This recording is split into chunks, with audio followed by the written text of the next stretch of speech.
Muito bem, criançada, está começando mais um Saca-Rolha aqui pela Play TV e Band News FM. E hoje a gente recebe na cadeira vermelha o biólogo marinho Marcelo Spillmann. E nós vamos conversar com o Marcelo sobre uma das especialidades dele, tubarões, mas só no segundo bloco. É, sim, porque o nosso papo agora é sobre o sexo praticado no maior colchão d'água do mundo, o sexo marinho. Olha só. Baleias fazem, anchovas fazem, cavalos marinhos fazem e até os centrópomos paralelos fazem. Pacificamente no Pacífico, eles fazem. No Atlântico e no Índico, também fazem. Nos quartos dos navios naufragados, eles também fazem. Embaixo de Veneza, apaixonados, eles fazem. Afinal, meus amigos, o que é o mar se não uma enorme, imensa jacuzzi?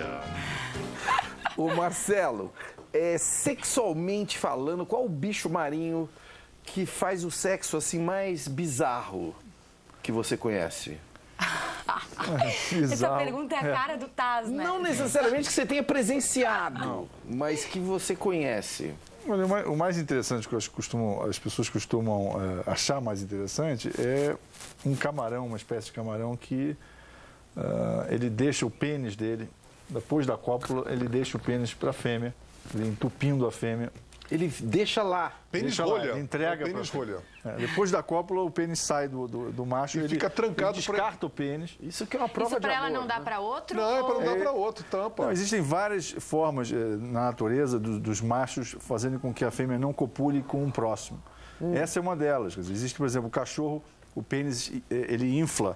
Ele incha E trava, né? e trava e o cachorro não consegue. Até- Existem pênis que têm uma certa espinhos e meio que ganchos Esporões. que fixam na fêmea e não loucura. deixam o macho tirar. Existem várias formas que a E natureza uma pergunta, encontra. o pênis desse camarão, ele cresce depois? Na muda, Na muda ele... todo crustáceo muda a carapaça Quer dizer, externa. pata, pênis, isso ele tudo. larga a carapaça e cria uma nova carapaça. Ele deixa o E velho esses lá bichos? e ganha um Exatamente. novo. As patas também, antenas. Também, né? Se ele perder uma pata ou uma antena, ele recupera essa pata antena na próxima muda. Eles têm algum prazer ou é só pra procriação?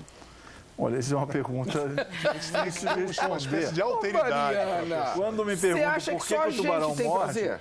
Você nunca viu um cachorro trepando? Eles urram de prazer. Babam de prazer. Eles têm muito prazer. Eu nunca vi um peixe. Eles têm aquela cara de peixe Não, morto. peixe, a figuração é externa. Ah. O peixe ósseo é a figuração externa. O peixe, ele joga o esperma, a fêmea joga os ovos, não é Sem prazer. graça, não tem Viu? sentido. O tubarão não, o tubarão a fecundação é interna. Inoculação, a introdução do pênis na fêmea. E ele é agressivo? Bastante agressivo. Ele morde a fêmea toda. Aliás, eu... Segura a fêmea. Ele Mas toda. tem fêmea que gosta de ser Nível de mordida, né? testosterona. Provavelmente a tubarão Todas, adora. praticamente, né? Tem peixe gay? Eu desconheço. Eu desconheço. Pode até ter, mas eu realmente não... Tem cachorro gay, que eu já vi uns cachorros aí bem gay. tem os Isso bambis. já foi Tem mostrado. lobo gay, amor? Tem. Agora, o tubarão parece que é o animal que tem mais testosterona do planeta, é isso? Não, existe uma espécie que é o cabeça chata, que inclusive é o tubarão que ataca no Nordeste. É uma espécie com maior nível de testosterona. O macho é o maior macho que tem. É o maior macho do É, planeta. o maior nível de testosterona, quer dizer, é uma espécie muito agressiva. Mais que Tá, elefante. mas isso só traz mais- agressividade ou dá um apetite sexual Com maior tudo, que o apetite normal? sexual, agressividade, combatividade. Quer dizer, a testosterona no macho, quanto maior o nível de testosterona, e esse nível varia não só de espécie para espécie, como de macho para É o macho. tubarão dentro da cabeça espécie. chata. Então isso. esse tubarão que tem esse maior nível de testosterona, ele quer Ele é transar barbado, todo dia, quer copular todo dia. Não significa que ele queira copular, significa que ele se torna muito agressivo, territorialista. Entendeu? Isso É alfa total. vamos dizer assim, quase como se fosse o lado negativo. O lado positivo é ter como combater os outros machos para copular com a fêmea. Tá, Essa é a função e principal o da baleia-homem? O macho da baleia Ele também tem tem. Todos os machos têm testosterona. Você quer saber do membro da tamanho. baleia? É proporcional, deve ser meio que uma coisa Olha, meio... dizem o seguinte, a Agoniante, baleia né? pode ter até 2 metros, um pênis de baleia pode ter 2 metros. em torno de 2 metros. Que não é nada demais para o tamanho da É baleia. um pênis do tamanho da Mariana, não é? É. Você já pensou Eu, isso? enquanto A Maria você- tá pendurada numa baleia, né? Só para você ter uma noção, proporcionalmente, em termos de peso e tamanho, o ser humano talvez seja considerado um dos maiores. Do ser humano, proporcionalmente pelo peso e tamanho. Isso que é o animal mais sacana do planeta. Ah, Tarzan, vocês estão bem, hein? Poxa, eu sou só um ser humano, Mariana. Somos apenas seres humanos. Vocês estão que estão. Infidelidade entre os peixes. Vocês já pensaram O nisso? que você queria saber, Marianinha? Nada, mais? Lobão. Infidelidade entre os peixes existe muito? Fidelidade é geral. A fêmea, principalmente a fêmea, copula com vários machos, um É uma atrás do outro. promiscuidade É isso aí, total, né? é isso aí. Se joga, peixarada. Se joga, fecharada. Inclusive a piranha, que é muito perigosa, né? Deve Não fazer tem uma paradinha que o arraso. cavalo marinho, é ele que fica grávido, não ela? Vamos dizer, ele engravida, tá? E pare os filhotes. E cuida dos filhotes. O cavalo marinho... Quem lança o macho. esperma é a mulher, então? Não. Ele lança o esperma, a fêmea, mas os Ela ovos, rebate, né? os ovos fecundados são colocados no macho. Isso acontece com o ela dá uma pinguim rebatida. também. Ele fica O pinguim fica barrigudinho, chocando. Fica barrigudo, Fica, faz depois tem tricô. os filhotes, cuida desses filhotinhos, os alevinozinhos pequenininhos. Cuida E o deles. cavalo marinho é Adoraria fiel, fazer não isso é? também. Fica grávido, né? Não, é fiel durante algum tempo, depois ele copula com outros. Não tem essa fidelidade que acontece às vezes com algumas aves. As araras, dizem que as araras são muito fiéis. Ai, que legal, que informação boa. Vocês para ser o governo, sabe? Tem gente fiel nesse mundo. Mesmo que seja arara. Queridinhos, o Saca-Rolha mergulhou na biografia do Marcelo e mostra agora pra vocês o nosso Data-Rolha. Ô, amor. Nome: Marcelo Spillmann. Atividades: é biólogo marinho, diretor do Instituto Ecológico Aqualung e diretor do projeto Tubarões no Brasil. Vida submarina: é mergulhador há mais de 30 anos e costuma mergulhar entre tubarões.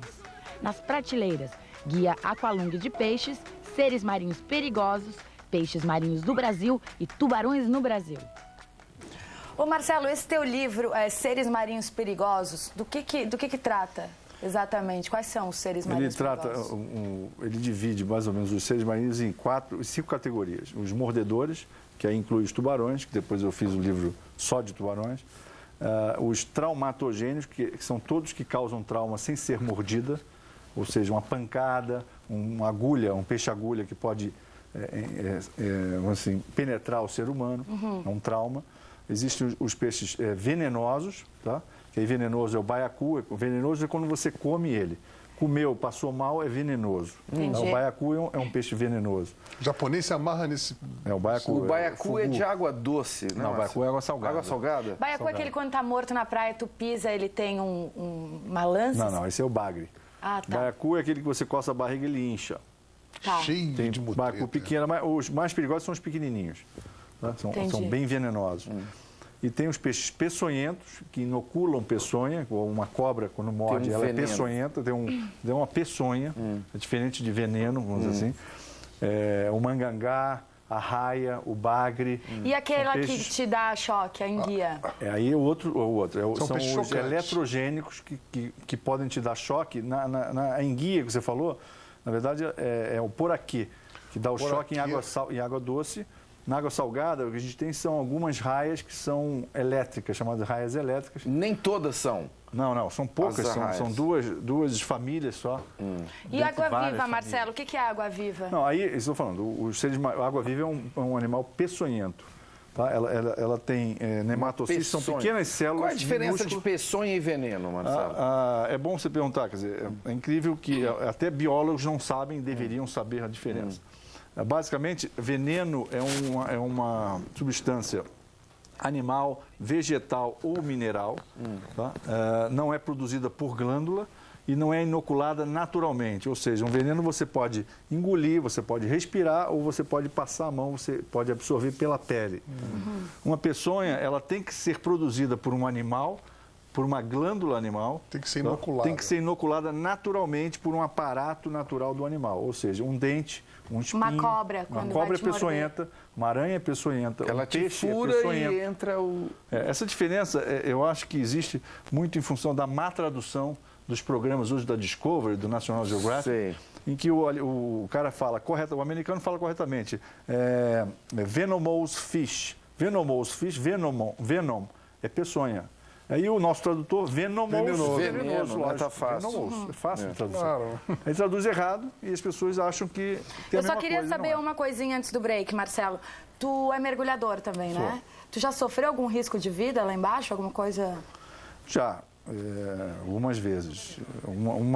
Como pescador submarino, uma vez me enfiei numa toca que só cabia eu e eu não consegui sair, voltar. Não conseguia dar ré. Dar ré, exatamente, que tudo batia. Tu tava de cilindro? Não, sem cilindro, sem. Putz, Ih, rapaz.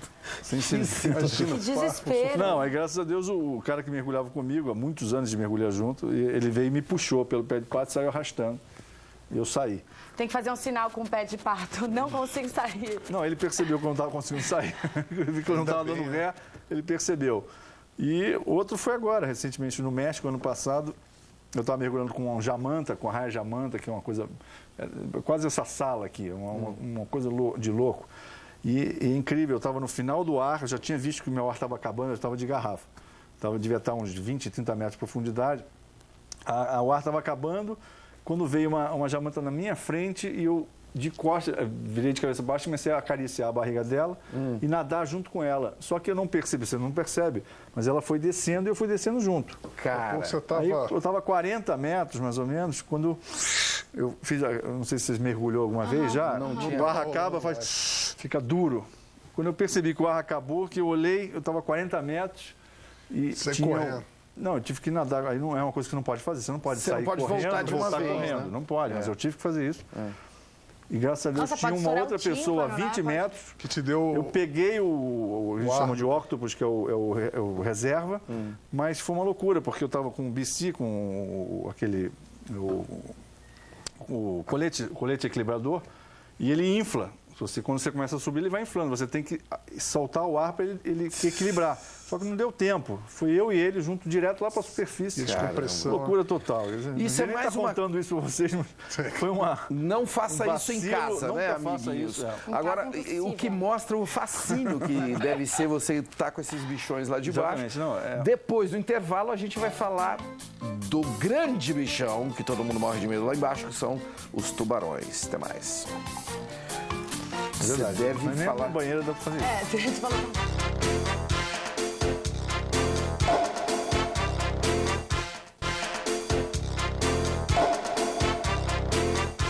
E apagou.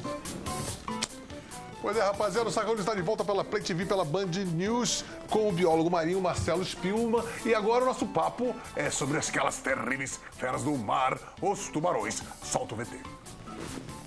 Há 150 milhões de anos, uma fera esgueira-se nas profundezas abissais do oceano da Terra. Seu olfato super desenvolvido pode perceber uma gota de sangue a centenas de metros em pleno oceano. E seus sensores elétricos podem captar os batimentos cardíacos da presa à distância, mesmo que ela tente se esconder enterrando-se no leito do mar. Além dos mares, os tubarões habitam o imaginário humano, provocando calafrios de terror quando sua silhueta apavorante surge nas águas ou quando escancara sua boca cheia de dentes nas telas do cinema. Mas a fera assassina dos mares nada pode contra o apetite humano por vingança, que reduz o terrível predador ao ensopadinho de cação à moda do chefe. Moda le chama. E aí, olha só, esse daqui é o livro Tubarões no Brasil, guia prático de identificação, para você não ter dúvida quando der de cara com um, do Marcelo Spillmann. Você gosta de tubarão só no mar ou na panela também? Não, o tubarão, o cação... O cação é tubarão. Cação e tubarão é a mesma coisa. Mesma coisa. O nome cação é o nome mais comercial para o tubarão. Né? Quando você vai comer o tubarão, ele vira cação. Exatamente. Quando ele te come, é tubarão. Exatamente. Esse filé de cação há anos. Muqueca, e eu acho que vai de continuar comendo. E é não há nenhum gostoso. problema nisso. O problema é que hoje a gente tem pescado tubarão excessivamente e algumas espécies estão efetivamente declinando e até em perigo de extinção. O tubarão martelo é um exemplo clássico. Inclusive, Isso é um grande problema? É um grande problema. Eu que sou uma pessoa que eu tenho fobia, desculpa a ignorância, eu acho até bom. Não, essa é uma tendência normal quando as pessoas não conhecem um problema e efetivamente não têm a desmitificação do tubarão. É importante primeiro desmitificar o tubarão. Primeiro mostrar que o tubarão não é a fera que você imagina e não come as pessoas. Quer dizer, os acidentes, e são poucos acidentes... Ele prova, Por que eles estão atacando tanto no litoral brasileiro agora? Era uma coisa que não Especialmente ocorria. em Pernambuco. O que acontece, quer dizer, em Pernambuco especificamente, a gente tem 8 mil quilômetros de litoral no Brasil todo, que são absolutamente... O risco é absolutamente desprezível. Você pode entrar na parte de Copacabana, em Ubatuba, qualquer lugar, o risco é desprezível. Numa faixa de 20 quilômetros, em Recife especificamente, é o único lugar no Brasil onde você tem um risco de ataque real. Tá? Ali foi construído um porto de Suape, ao sul de Recife.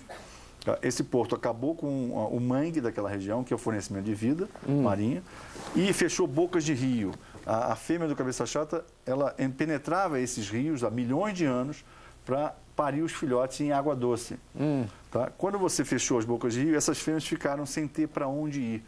E, em função da falta de disponibilidade ou da diminuição de disponibilidade de alimento naquela região, aquela população que vivia há milhões de anos e não representava nenhuma ameaça, se deslocou para Grande Recife. Começou a dar uma banda para ver o que achava. Aumentou a interação do homem com o tubarão. Quando você aumenta a interação do homem com o tubarão, o risco de um encontro, de um acidente, que é o que acontece lá, aumenta. Acidente por quê?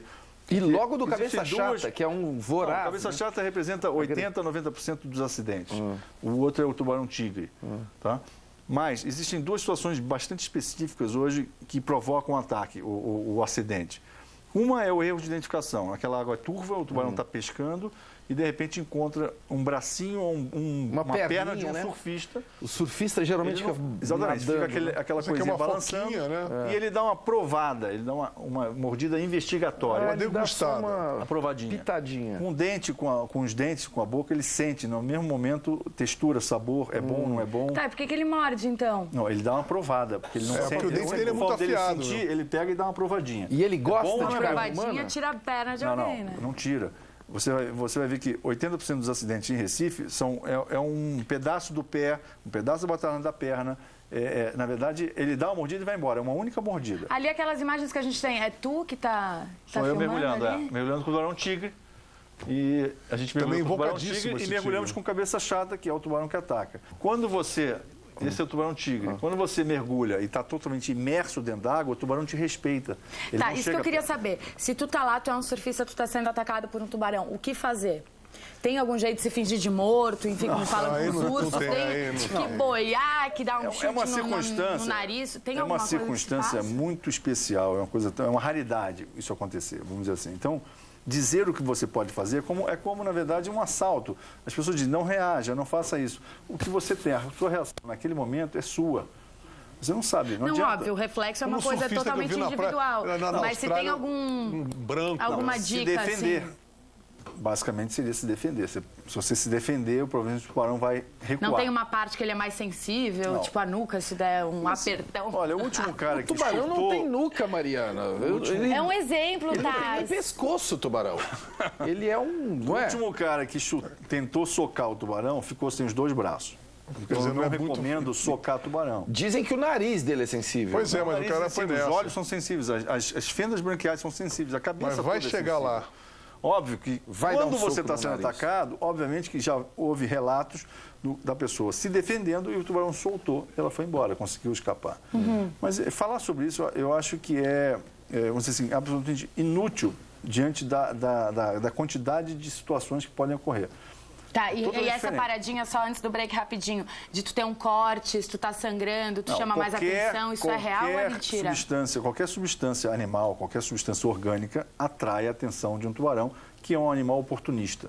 Então, cocô, xixi, sangue, qualquer coisa, qualquer sinal, qualquer vibração, atrai a atenção dele. Ele funciona por cheiro e por vibrações. A visão é bem falha dele, né? Não, a visão é ótima, mas nos últimos 20 metros, quando ele se aproxima da vítima.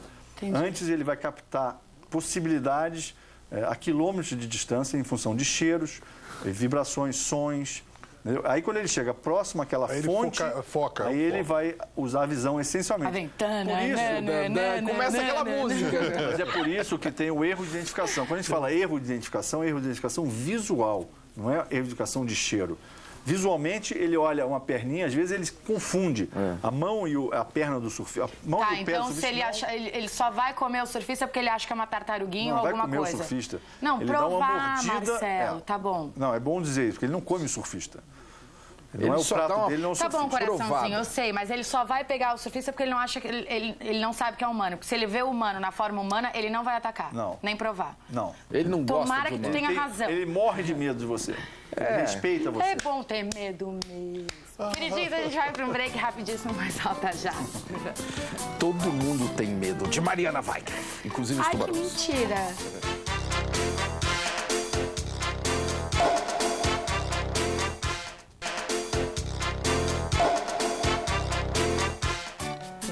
Entendeu?